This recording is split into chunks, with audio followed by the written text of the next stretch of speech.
This is going to be lesson 9 in our solving equations unit. It's also the last lesson. It's just going to be applications of variables on both sides of the equation. The homework will be pages 18 and 19. Our test for this unit will be Friday, May 12th.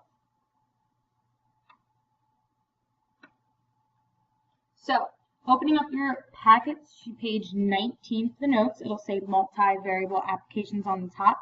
But then there's that little box that says reminder of keywords, because a lot of these applications are real world problems, so it's going to be in words.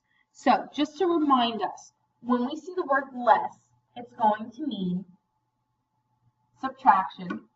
So we're going to minus.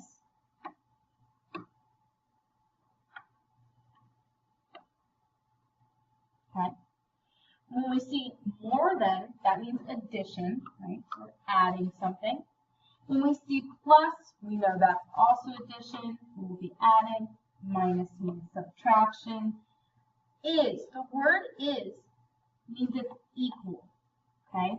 And per will be multiplication, right? So dot, or little time signal, right? Not an X, it's multiplication.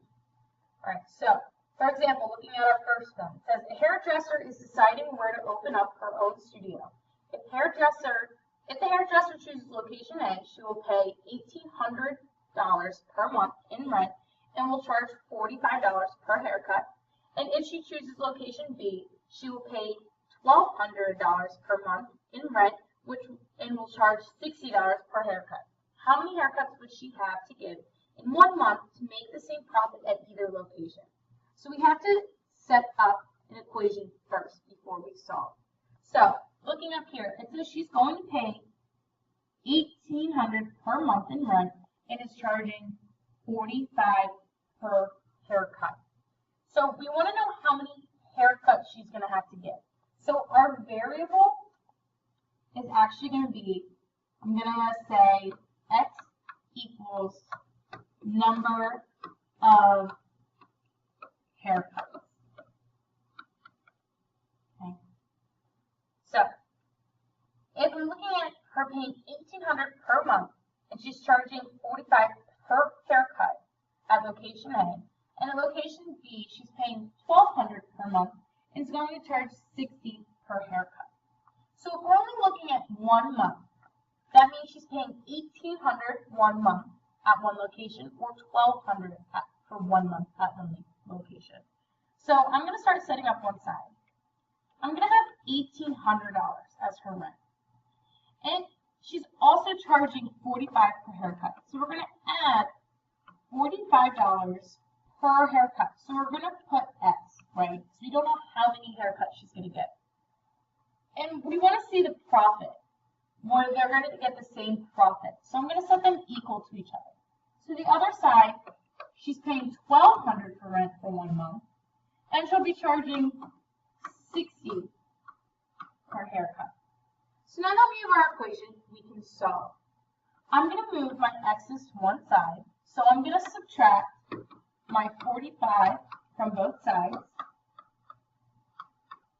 So it cancels out over here, and I'm left with 1,800 equals 1,200, and 60 minus 45 will leave me with 15x. So now I can subtract my 1,200 from both sides, and this cancels. 1,800 minus 1,200 leaves me with 600 equals 15x. And I can divide by 15 on both sides, and I will get 40 equals x. And we defined x as number of haircuts. So she will have to give 40 haircuts to get same profit.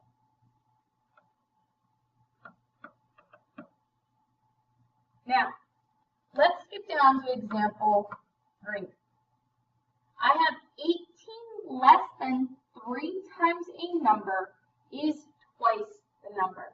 Define a variable, write the equation, and solve. So I'm just going to say x equals my number.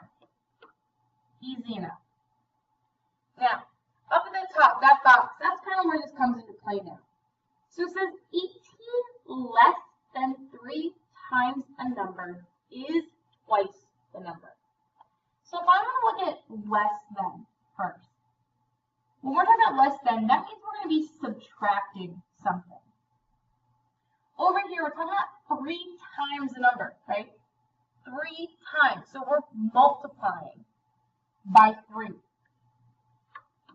So 3 times our number. Our is equals and twice a number, right?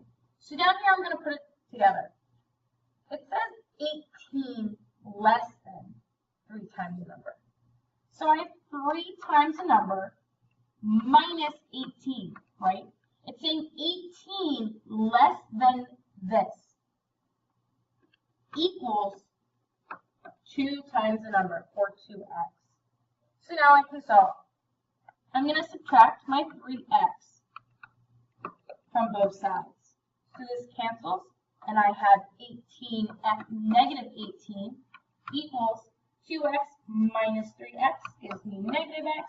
And now I can just divide by negative 1. So the negatives cancel on the side, and the negatives cancel over here. So I'm left with 18 equals x. So x is my number. All right, let's look at the last example. It says to get a ride from Uber, it costs a base rate of $4.50 and $1.35 per mile. A ride with Lyft costs a base rate of $2.75 and $1.80 per mile. How many miles can you go for the same price? So looking at this, I have to define a variable.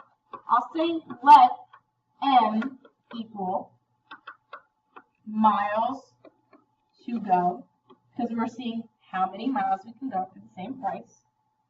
So since it says same price, we know that they're going to equal each other. So we want to set up an equation to equal each other. So the Uber costs the same as the Lyft. So it says we have a base rate of $4.50. So we're starting at $4.50. And then it's going to be an additional $1.35 per mile, right, times m. We want to see the prices to be the same, so I'm going to set them equal to each other. My ride with Lyft starts at a base rate of $2.75 plus $1.80 per additional mile. So now I can solve. I'm going to subtract my $1.35m from both sides. This cancels out, so it leaves me with $4.50 on this side and 2.75. I have $1.80 minus $1.35, which leaves me with 45 cents per mile. I want to subtract the 2.75 from each side. This is going to cancel. So $4.50 minus the $2.75 will leave me with $1.75 equals the 0.45 per mile. I can divide by 0.45 on both sides. So I have 1.75 divided by 0.45 will leave me with 3.9. And we define m as miles. So you can go 3.9 miles for the same price.